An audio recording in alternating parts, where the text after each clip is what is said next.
Di Indonesia, kita punya urban legend yang melegenda. Kalau uang di rumah hilang, tersangkanya cuma dua. Anak sendiri yang diam-diam top up game atau makhluk kecil botak pakai popok si tuyul. Tapi, pernah nggak sih kalian terganggu dengan satu pertanyaan logis? Kalau tuyul emang sesakti itu, bisa nembus tembok, bisa menghilang. Kenapa level operasinya cuma di laci lemari warga sipil? Kenapa dia nggak langsung menyerang pusat likuiditas negara alias bank? Sekalian ambil bisa miliaran, efisien, dan juga high return. Apakah bank punya dukun corporate? Apakah satpam bank punya indera keenam? Well, jawabannya enggak ya. Bank tidak butuh kemenyan, bank punya sistem yang lebih menakutkan, yaitu internal control dan juga digital ledger. Isinya bukan kolam uang emas ala Paman Gober.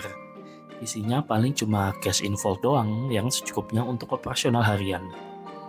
Sisanya, seperti dokumen jaminan, sertifikat tanah, dan juga BPKB, tuyul nggak bisa nyuri itu ya.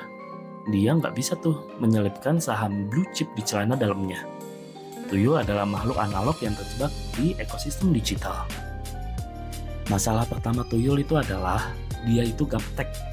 Bagi tuyul dan dukunnya ya, uang itu harus berbentuk fisik, materi.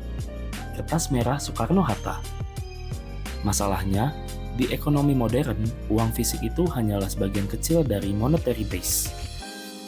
Mayoritas uang di bank itu berbentuk uang giral, alias data digital. Saat kalian setor tunai ke teller, detik itu juga fisik uang berubah menjadi entry jurnal di server bank.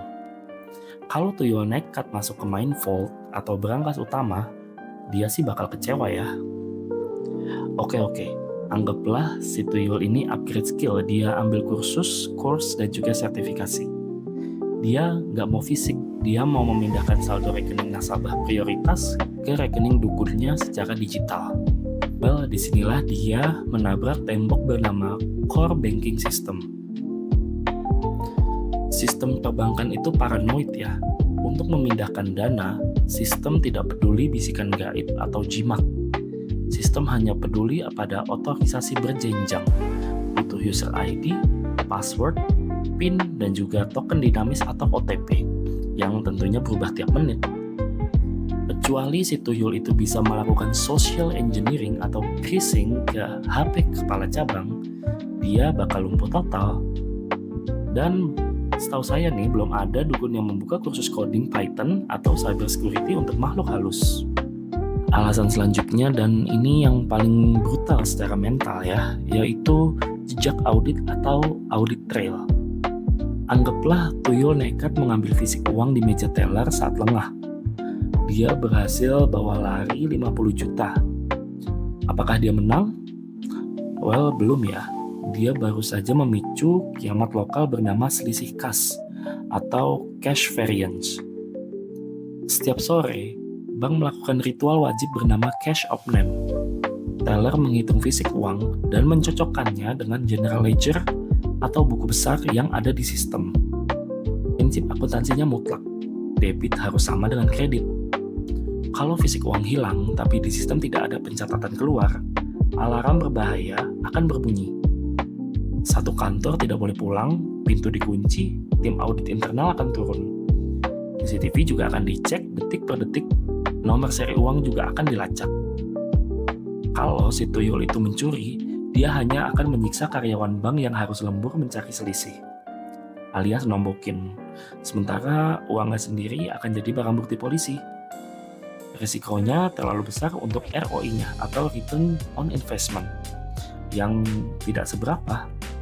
Jadi kesimpulannya nih, uang di bank itu aman ya dari tuyul bukan karena pagar gaib, tapi karena sistem pengendalian internal yang ketat dan teknologi enkripsi.